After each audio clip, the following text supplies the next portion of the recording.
Shalom, dear friends from Israel. My name is Devorah Kalik. I'm with Bless Israel Network, and I want to welcome you to this week's Lev HaTorah, or Heartbeat of the Torah, where we are searching in our study, our weekly Parashat study, for the hidden Messiah, because he's often hidden beneath the surface. Well, this week we are in Parashat Yitro, which means Jethro, and our verses are starting in Exodus 18, verse 1, and go through chapter 20, verse 23. But if you're in a non-Hebrew Bible, it goes all the way to verse 26. Well, I'm calling this week, the title of our program is The Greatest Story Ever Told. I don't know about you, but I, as somewhat of a romantic, have often thought of the Torah, the whole really Bible, the Tanakh, the Hebrew scriptures, as a love story. And actually we would include the New Testament, or the Brit Hadashah, in that as well. I don't know if you've ever thought about that, but if we're honest, it's sometimes a very confusing love story. I've often thought of the Bible also to be kind of like a jumbled up puzzle, you know, where the pieces, when you get it out of the box, it's all jumbled, and because it's not put together. And like pieces of this puzzle, the story is not only jumbled up, but it's not in the right order, or the order that we would think of. It actually is in the right order, but it's not in an orderly fashion for us. So anyway, I also have talked about there being riddles and mysteries that are hidden below the surface. There's a lot of symbols and meanings hidden in the Hebrew. And so we need to pull these out as we study and try to make some connections so things will make a little bit more sense to us. Well, the scriptures, as we all probably would agree, are worthy of a lifetime of study. And yet no one will uncover the depths and the hidden meanings that are in the Torah, at least on this side of eternity. We need our Messiah to help us find all those, and he will when he returns. We will be learning from him. Well, it's not so easy to understand this love story, as I was saying, nor is it easy to assemble this sometimes jumbled up puzzle, unless one knows what the end picture or final picture is. And that's what we're going to be talking about today. In this week's Torah portion, we read more about the children of Israel and their journey after they left Egypt to Mount Sinai. Now, the Matan HaTorah, the giving of the Torah on Mount Sinai, has been likened by the Jewish sages of blessed memory to a marriage. And the verses in Exodus 19, verses 3 through 6, are really proposal language, and it's really a betrothal. God, the groom-to-be, is proposing marriage to Israel, the bride-to-be. So let's take a look at those verses, shall we? We're in Exodus 19, verses 3 through 6. It says, Moses went up to God, and the Lord called to him from the mountain, saying, Thus you shall say to the house of Jacob, and tell the sons of Israel, You yourselves have seen what I did to the Egyptians, and how I bore you on eagle's wings and brought you to myself.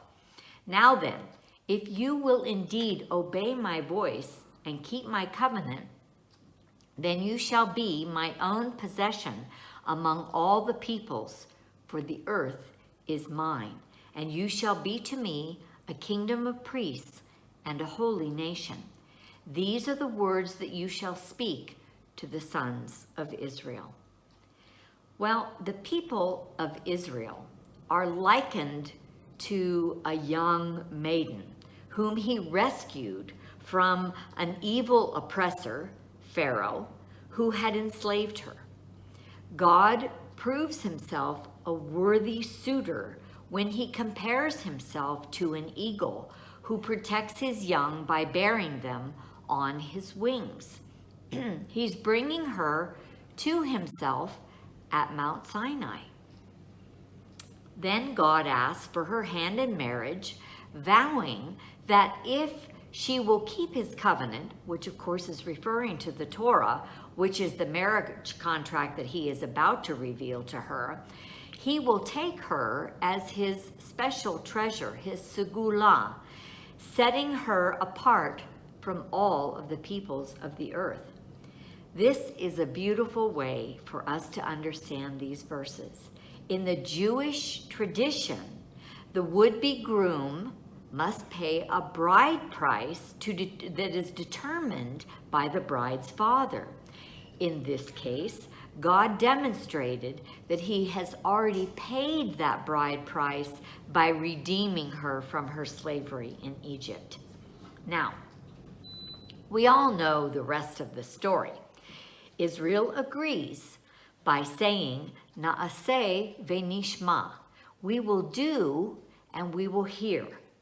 Now she does this even before she hears exactly what the terms of this covenant are, and Israel subsequently becomes the bride of the God of Israel.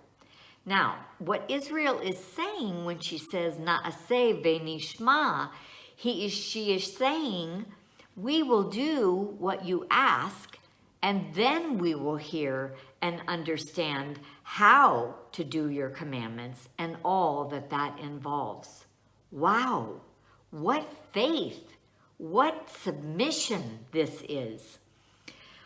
Yet, if we read the rest of the Tanakh, the Old Testament, which is the story of the repeating cycle of Israel's unfaithfulness and her disobedience to the covenant after she entered the land. However, it's also the story of her repentance and her returning to him. The prophets, of course, continually call Israel back time after time. And when she does not return to her God, he sends her warning after warning. And sometimes these warnings take place years before he does anything about her unfaithfulness. And eventually she is sent into captivity. And then when she repents and calls for him when she's in captivity, he forgives and restores her back. Now, this story, this cycle continues throughout Jewish history, but the love for his betrothed never ends. The Bible is all about this love story, and no matter how much Israel fails, no matter how much our people fail, God's covenant with Israel remains sure, for his covenants are eternal.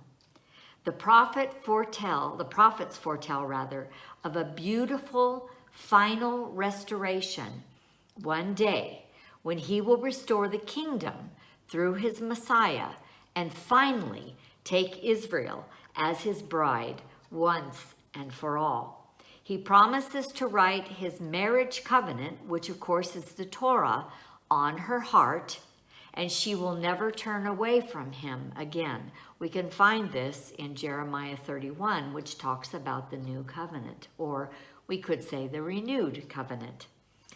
The story in the Tanakh actually reveals a head over heels, in love, romantic suitor, God, who is forever faithful, even though his bride is an adulteress. Over and over, she returns God's faithfulness with unbridled wantonness and infidelity. This sounds familiar because, we could really say it applies to all of us. We have all at times been unfaithful. So we can't really think of ourselves as followers of Yeshua any better than Israel. And in fact, if we are part of Israel, this is our own cycle as well. Well, as I was saying, over and over, she returns God's faithfulness with unbridled wantonness and infidelity. Yet, he relentlessly pursues her. And we who believe in and follow Messiah Yeshua, our bridegroom to be, who came down to the earth, we know the end of the story. We wait and pray for it because we love him and because we love Israel and because we long to see her fulfill her destiny.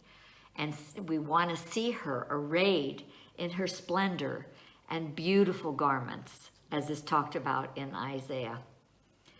Therefore, well, actually before, I should say, we jump to the end of the story. I was going to jump there, but there's something else I want to do first.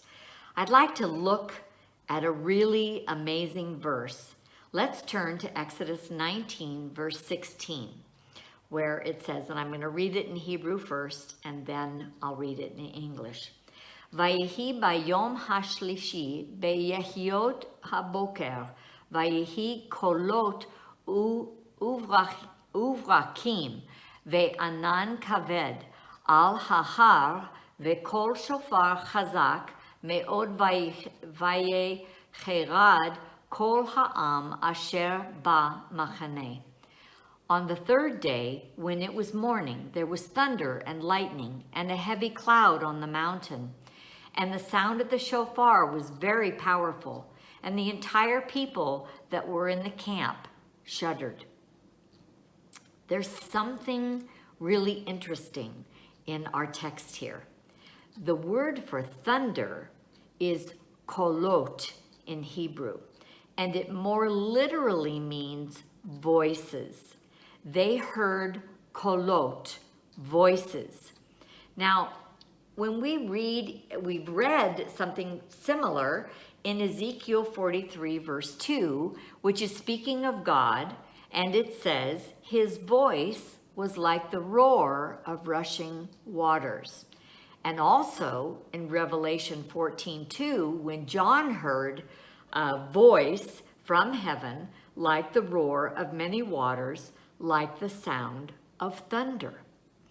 These verses are meant to remind us about what happened on Mount Sinai.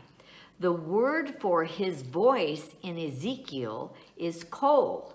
It's the singular of kolot, which is the plural version of voice. So voice and voices. Just as the same as in our Torah portion. But as I said, it's in the singular in Ezekiel. And guess what? In Revelation 14:2, when the Greek is translated back into Hebrew, the word for both voice and thunder is kol. Now, there's something else about the word kolot in our Torah portion, the plural, as I said, of kol, one voice, in Exodus 19. Here the word kolot is spelled defectively. It's normally spelled kof, vav, lamed, vav, kof. But in this case, in Exodus 19, both of the vavs are missing. The two-letter vavs are missing. I've shared before that there are anomalies in the Hebrew Bible. Letters are missing, letters are enlarged and diminished. In some cases, they're even hanging suspended way above the actual sentence line. And also in some cases, they are upside down. They all mean something. And in his fantastic book, The Return of the Kosher Pig, Rabbi Shapira writes about this particular passage in Exodus 19. And it's on page 64 of his book. And he says that the Zohar, which was written by Rabbi Shimon Bar Yochai, says that these two missing vavs represent, quote, represent two distinct voices that became as one voice. The two voices have returned as one, he continues. The first voice represents the Spirit, while the other voice represents the water. Rabbi Shapira goes on to explain that water represents the Messiah in Judaism. In the Zohar, in Parashat Bereshit, it's written, and I quote, "The highest Kedusha, meaning holiness, has three sides, and they are united to each other." And this is the essence of the Torah. Rabbi Shapira goes on to say that this reveals the compound unity of the Mighty One of Israel. The voices, excuse me, let me take a little drink of water here. The voices, which are one, could be said to represent the Father, the Spirit, and the Torah, or water. Now, we all know who is the living Torah and the living water. It is definitely the Messiah of Israel. And this gets revealed to us again in the Gospels. Now, let's return to what I was saying earlier, that this is a love story between God and Israel. It's a love story unlike any other, because in most love stories that take place on the earth and our world, when the woman continues to be unfaithful, or the man too, the relationship most often ends. Either the engagement ends or the marriage, worse, ends in divorce. In the story, though, of God and Israel, the Tanakh reveals a head over heels, in love, romantic suitor who is forever faithful, even though his bride is sometimes an adulteress. Over and over, she betrays God's faithfulness, yet he relentlessly pursues her. This, my friends, is the nature of our covenant-keeping God. Now let's jump to the end of the story, where we're all going to see some elements that should sound familiar to us. There's an evil oppressor, a woman who's rescued on the wings of an eagle and taken to the wilderness where she is protected. Okay, I'm going to read this verse and you'll probably recognize where it comes from. And when the dragon saw that he was thrown down to the earth, he persecuted the woman who gave birth to the male child. But the two wings of the great eagle were given to the woman so that she could run, or rather, so that she could fly into the wilderness to her place where she was nourished for a time, times, and half a time from the presence of the serpent. And if you guess that is from Revelation, you would be correct. It's Revelation 12, chapter 12, verses 13 and 14. Now, the book of the Revelation of Yeshua the Messiah tells us about the end of the story. The dragon, Hasatan, goes after the woman, Israel, who is no longer a young girl. If we are understanding this book of mysteries correctly, the dragon seems to take possession of a false Messiah who is called the Antichrist or the Anti-Messiah, who deceives the people of the earth into believing he is the true king and rightful ruler over them. And then he turns on our heroine in order to devour her. And what does her true husband do? Though the text is translated, two wings of the great eagle were given to the woman. The Greek words "were given" can be translated as delivered. they were given, or they were delivered, they were sent to deliver the woman. The image of the eagle, my friends, is meant to remind us of the Exodus. In other words, God himself is the great mighty eagle who bears Israel on his own eagle's wings. He brings her once again to the wilderness where he takes care of her for a time and times and half a time, which is another way of saying 3.5 years, protecting her again from the evil oppressor as he did from Egypt and Pharaoh. But this time, of course, it is the anti-Messiah who wants to enslave and destroy her. Again, we have a reminder from the prophets that the second and final redemption will actually conform to the pattern of the Exodus, but it will eclipse it.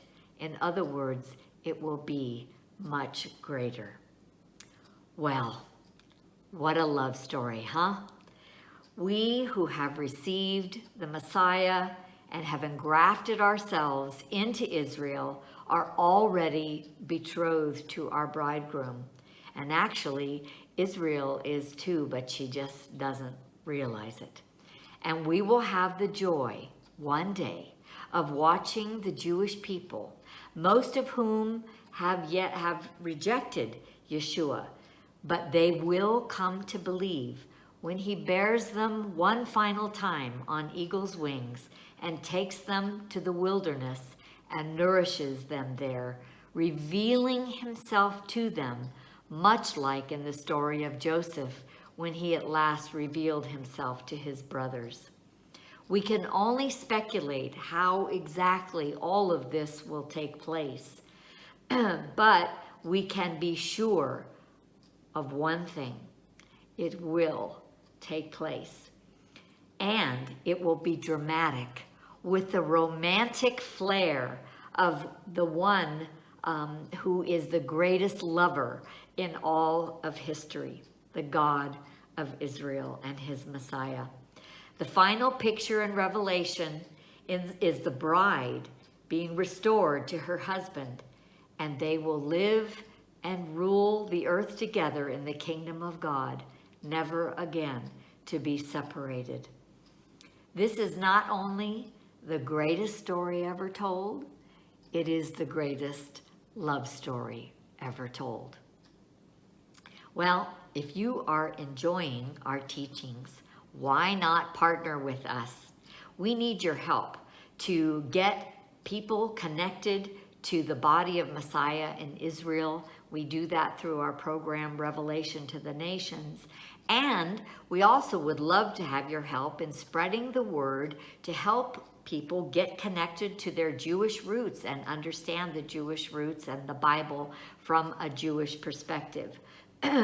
All believers need to know how to build the kingdom of God in order to hasten our Messiah's return. Well, you can find us, my friends, at www.blessisraelnetwork.com, and there you can make a tax-deductible donation to support us and our work in Israel. Also, please go to our YouTube channel and subscribe so that you can see videos like these and be notified when we posted them. And then also, please go to our Facebook page and like us, and that way you can stay updated with what we're doing.